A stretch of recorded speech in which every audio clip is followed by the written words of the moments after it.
मुद्दों की इस लड़ाई में चर्चा के लिए हमारे साथ बीजेपी से मधु शर्मा जी होंगे, कांग्रेस से ज्योति खंडेलवाल जी हमारे साथ हैं, मनोचिकित्सक डॉक्टर अमिता गौतम हमारे साथ हैं, सामाजिक कार्यकर्ता संगीता गौड़ जी हमारे साथ हैं, साथ ही मॉडल चारवी दत्ता बातचीत में हमारे बीच मौजूद हैं। आप सभी का बहुत बहुत स्वागत है और इसी के साथ एक रिपोर्ट का रुख करते हैं, हालात को टटोलने की कोशिश करते हैं, आखिर सूरत हाल कहते क्या है।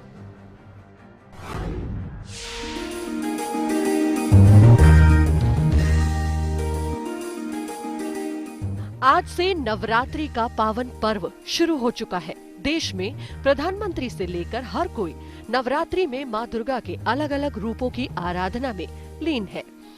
ऐसा होना भी जायज है क्योंकि देश की संस्कृति में महिलाओं को शक्ति रूपेण संस्थिता के रूप में देखा जाता है। लेकिन क्या ये सिर्फ संस्कृति में ही है या फिर देश का हर नागरिक इसे मानता है? अगर बीते कुछ दिनों की तस्वीरों पर गौर करें तो लगता है कि संस्कृति और मौजूदा तस्वीर से ये बिल्कुल उलट है। जहां टीवी अभिनेत्री प्रत्यूषा बनर्जी की खुदकुशी के मामले में बॉयफ्रेंड राहुल राज को आरोपी पाया गया है और उस पर प्रत्यूषा को आत्महत्या के लिए उकसाने, आपराधिक धमकी देने, जानबूझकर चोट पहुंचाने के साथ ही शोषण जैसे गंभीर आरोप हैं। वहीं बसपा के सांसद नरेंद्र कश्यप, उनकी पत्नी और पुत्र को उनकी बहू की संदिग्ध मौत के सिलसिले में दहेज निरोधक कानून के तहत गिरफ्तार किया गया है। ससुराल वालों पर दहेज के लिए मर्डर करने का आरोप लगा है। इस बीच प्रदेश के भरतपुर जिले में एक पुलिसकर्मी के पुत्र का आतंक एक परिवार पर इस कदर हावी है कि पीड़िता के परिजन आरोपी के खिलाफ पुलिस में मामला दर्ज कराने में भी डर रहे हैं। आरोप है कि पुलिस वाले का बेटा परिवार की एक नाबालिग लड़की को करीब 1 साल पहले अपहरण करके ले गया था और अब वो दूसरी लड़की का भी अपहरण करना चाहता है। देश और प्रदेश में महिलाओं की असल हालात बयां करने के लिए ये तस्वीरें काफी हैं। वहीं आए दिन महिलाओं पर अत्याचार, उत्पीड़न और शोषण के मामले सामने आते रहते हैं। जहां चंद रुपए या फिर किसी और वजह से महिलाओं को शोषण का शिकार बनाया जाता है। बात महिला उत्पीड़न के आंकड़ों की करें तो नेशनल क्राइम रिकॉर्ड ब्यूरो के मुताबिक भारत में हर रोज लगभग 50 बलात्कार के मामले थानों में दर्ज होते हैं। यानी हर घंटे 2 महिलाएं बलात्कारियों के हाथों अपनी अस्मत गंवा देती है। वहीं प्रदेश में रोजाना करीब 11 रेप के मामले दर्ज होते हैं। देश में दहेज हत्या के मामले तो दिल दहलाने वाले हैं। साल 2014 में दहेज हत्या के 8,233 मामले सामने आए, यानी हर 1 घंटे में एक महिला दहेज संबंधी कारणों से मौत का शिकार हो गई। तो मौजूदा तस्वीर यही साबित कर रही है कि समाज के साथ कदम ताल करती महिलाएं, महिला उत्थान और नारी सशक्तिकरण की बातें उतनी नहीं है जितनी उन पर जुल्म की कहानियां हैं। ऐसे में सवाल ये भी है कि क्या पुरुष प्रधान समाज वाली मानसिकता से महिला अत्याचार बढ़े हैं? क्या बुनियादी शिक्षा में बदलाव से महिला सशक्तिकरण होगा? क्या महिला अत्याचार में बराबर की भागीदार है? क्या संसद में महिला आरक्षण बिल पारित होना चाहिए? और क्या देवी पूजा सिर्फ बातों तक सीमित है?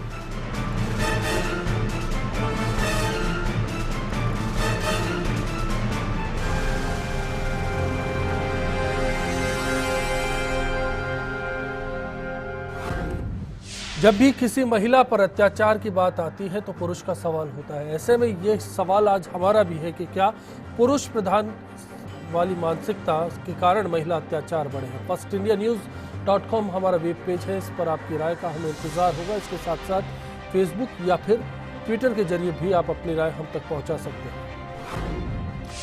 सबसे पहले हमारे पॉलिटिकल गेस्ट हैं, उनका रुख करना चाहूँगा, ज्योति जी और मधु जी। मधु जी, पहले आपके पास आना चाहता हूँ। राजनीति की जिम्मे काफ़ी कुछ होता है, खासतौर पर महिलाओं की अगर बात हो तो आप तो बीजेपी महिला मोर्चा की प्रदेश अध्यक्ष। आपसे जानना चाहता हूं कि 1 साल करीब हो गया आपको पद संभाले, इस दरमियान आपने ऐसा क्या किया जिसके दम पर कहा जा सकता है कि महिला सशक्तिकरण होगा? बिल्कुल, मेरे को 1 वर्ष पूरे इसका महिला मोर्चा का रहा है और इसमें महिलाओं को सशक्त करने की कई योजनाएं हम लोगों ने बनाई है और माननीय मुख्यमंत्री जी ने जिस तरीके की योजनाएं, चाहे सुकन्या योजना हो या भामाशाह योजना है, उनकी राजलक्ष्मी योजना है, इस तरीके की जो भी बीमा सुरक्षा सरकार कर रही है और उसको महिला होने के नाते और महिला मोर्चे की मैं अध्यक्ष होने के नाते पूरे जगह पर, पूरे राजस्थान भर में इन योजनाओं को घर घर में पहुंचाने का कार्य महिला मोर्चा कर रहा है और साथ में महिलाओं को सशक्त करने की भी बातें महिला कर रहा है। और इसीलिए हमने एक विंग भी महिला मोर्चा की हम लोग बनाने जा रहे हैं, जिससे महिला सुरक्षा के उनको सेल्फ डिफेंस की बिल्कुल एक जायज सी उम्मीद है कि एक महिला के लिए बोलेगी। लेकिन अब इस बीच में आज के सवाल पर भी आना चाहूंगा। एक सवाल आपसे जानना चाहता हूं कि आपको कहीं लगता है कि आज भी हमारे समाज पर पुरुष प्रधान वाली मानसिकता हावी है?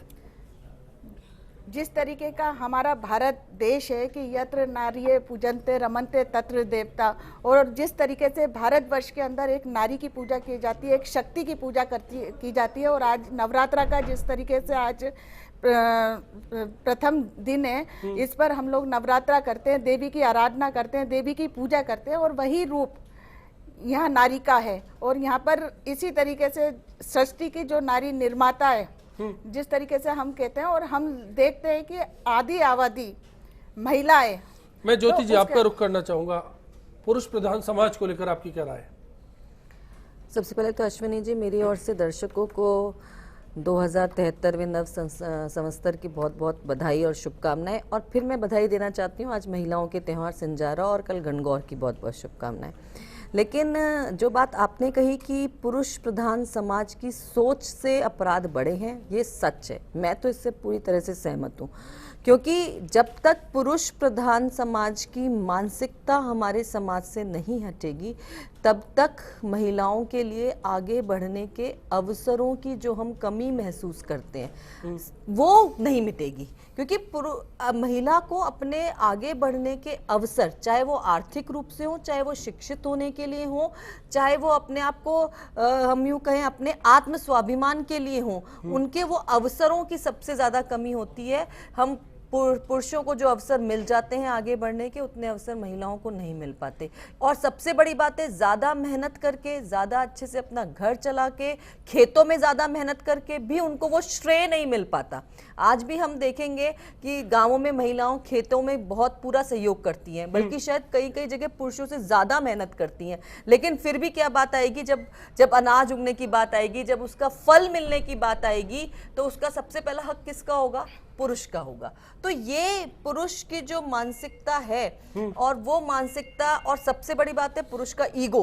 और जब अगर महिला आगे बढ़ती है और अगर वो कहीं पीछे रह जाता है, तो उसका ईगो जब हर्ट होता है ना, वहीं वो संकीर्ण मानसिकता हावी होती है कि कैसे मैं इस महिला को पीछे खींचूं, और वो काबिलियत पे नहीं खींच पाता, तो फिर वो हथकंडे अपनाता है। मेरे ख्याल से ईगो की बात है, इसलिए मैं एक मनोवैज्ञानिक के तौर पर अनीता जी आपका रुख करना चाहूंगा।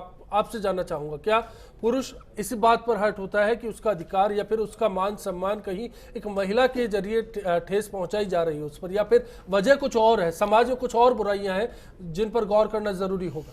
हमारा समाज पुरुष प्रधान समाज है, और अब तक की जितना भी हमारा अपब्रिंगिंग है, जो भी हमारी हम जो बचपन से सुनते आ रहे हैं, वो यही सुनते आ रहे हैं कि मेल ज़्यादा स्ट्रांग है, फीमेल वीकर सेक्स है, और आपको हमेशा मेल के अंडर ही रहना है और उसको सुप्रीम मान के चलना है। ये बात कौन फैलाता है, पुरुष, महिला, या फिर हमारा परिवार, हमारा समाज? हमारा परिवार, हमारा समाज, जो हमारी अपब्रिंगिंग है, जो हम शुरू से सुनते हुए आ रहे हैं।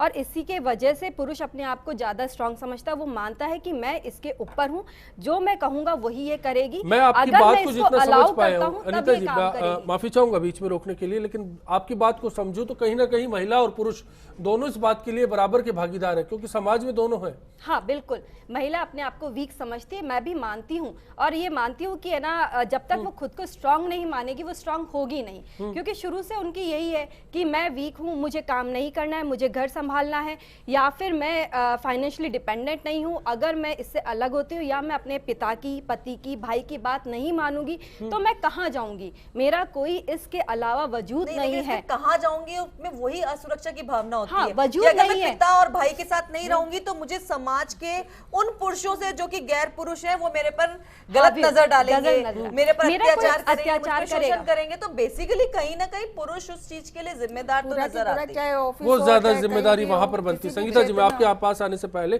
चारवी आपका रुख करना चाहूंगा। एक मॉडल के करियर के तौर पर क्या इन तमाम चीजों को आपने फील किया? कहीं पर आपको लगा मॉडलिंग में ये चीजें अफेक्टेड है कहीं पर?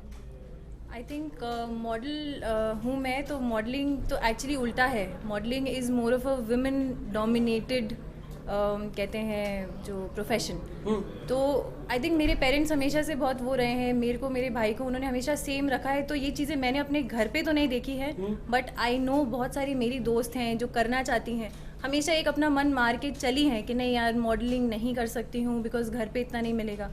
मतलब वही है, टैलेंट है लेकिन लोग उसको पूरा यूज़ नहीं कर पाते हैं, यूटिलाइज नहीं कर पाते हैं। क्यों? क्योंकि हमारी सोसाइटी ऐसी है। अभी भी आई थिंक मॉडलिंग को लेके इतना ओपन नहीं हुए हैं लोग, अभी भी एक वो रहता है मॉडलिंग के बाहर कोई भी काम करे उसके लिए उनको पहले घर पे परमिशन चाहिए। एक मैंने फिल्म देखी थी, उसके अंदर ऐसा बोला था हस्बैंड ने अपनी वाइफ के लिए, मैं अपनी वाइफ को अपने बराबर समझता हूँ, मैं इसको काम करने की इजाज़त देता हूँ इसलिए काम करती। जब यहाँ पे ये आ जाता है कि मैं इसको अलाउ कर रहा हूँ तो वो तो मेल डोमिनेंस हो गया। वो कहाँ उसको इक्वल समझ रहा है, वो खुद कह रहा है कि मैं बड़ा हूँ इसलिए मैं इसको अलाउ कर रहा हूँ काम करने के लिए। जो ड्यूअल पर्सनैलिटी है समाज के अंदर, उसको लेकर बात हो उससे पहले अभिव्यक्ति, आपने पत्रकारिता छोड़ी संगीता जी, एक समाज सेवा का पेशा अपनाया, आपने महिलाओं के उत्थान के लिए काम शुरू किया। आपको लगता है किस दिशा में और कहां पर सबसे पहले काम करने की जरूरत है? अश्विनी जी, बहुत बढ़िया मुद्दे पे आप लोगों ने मुझे यहाँ बुलाया है, इसलिए पहले तो धन्यवाद आप लोगों का। मैं तो ये कहना चाहती हूँ कि पुरुष प्रधान समाज की जो प्रति शुरू से जो चली आ रही है वो आज भी है, और मुझे लगता नहीं है कि लास्ट टाइम तक ये जाएगी। अनीता जी ने अभी बहुत बढ़िया बात कही थी कि ये आदमी से क्यों इजाज़त ली जाती है। पहले एक पिता से इजाज़त ली जाती है जब वो एक घर में होती है, जब ससुराल चली जाती है एक पति से इजाज़त ली जाती है। क्या उसके खुद की कोई मन की दशा नहीं होती? क्या उसके खुद के विचार नहीं होते? बहुत सारा काम करना बहुत बाकी है। पहले तो पिता का नाम उसके नाम के साथ जुड़ा होता है, शादी के बाद में पति का नाम। क्या उसकी खुद की कोई छवि नहीं होती? क्या वो खुद कुछ नहीं है? वो बहुत कुछ है। जहाँ नारी शक्ति की हमारे यहाँ पे बहुत सेवा करी जाती है, पूजा की जाती है, बहुत, जहाँ पे मैंने तो कई जगह ऐसा भी देखा है बस में सफ़र करते हुए कि वहाँ पे जगह दी जाती है, एक आदमी खड़ा हो जाता है, हाँ ठीक है बहुत सम्मान करते हैं, लेकिन वो सम्मान कहाँ तक? जहाँ तक हम चाहते हैं वो सम्मान नहीं है। मैंने कॉर्पोरेट में काम किया है, मैंने मीडिया लाइन में बहुत काम किया है, लेकिन वहाँ पे मैंने यही देखा है बहुत शोषण होता है, बहुत शोषण है। इस चीज़ की, ये जो बीमारी है ये निकालनी बहुत ज़रूरी है अश्विनी जी, और ये बीमारी मुझे नहीं लगता अगला दौर, बातचीत का अगला दौर इसी पर होगा कि ये बीमारी, अगर कुछ बीमारी समाज में है और महिलाओं के सशक्त करने की बात हम करते हैं तो उसके लिए रास्ता क्या हो सकता है, और इसे सबसे पहले किसे अख्तियार करना होगा। इस ब्रेक के लिए रुक रहे हैं, चर्चा का दौर जारी रहेगा। यदि महिला अत्याचार हो रहा है तो निश्चित रूप से कुछ महिलाएं भी उसके लिए जिम्मेदार हैं। महिला ही महिला को आगे नहीं बढ़ना देना चाहती है, महिला ही महिला को प्रोत्साहन नहीं कर रही। पुरुष यदि शिक्षित है, महिला यदि शिक्षित है तो अत्याचार नहीं हो सकता, लेकिन यदि पुरुष शिक्षित नहीं है, महिला भी शिक्षित नहीं है तो निश्चित रूप से उसका दमन होगा। मानसिकता अभी भी महिलाओं के प्रति है, इसको बदलना पड़ेगा। और कई बार महिलाएं आपस में इतनी प्रतिद्वंदी होती है एक दूसरी महिलाओं की, तो ये भी बात सामने आती है कि महिलाएं ज़्यादा महिलाओं की प्रतिद्वंदी होती है, जबकि पुरुष तो कई जगह महिलाओं को सम्मान देते भी हैं। तो उन महिलाओं को अपनी सोच में भी बदलाव लाना पड़ेगा।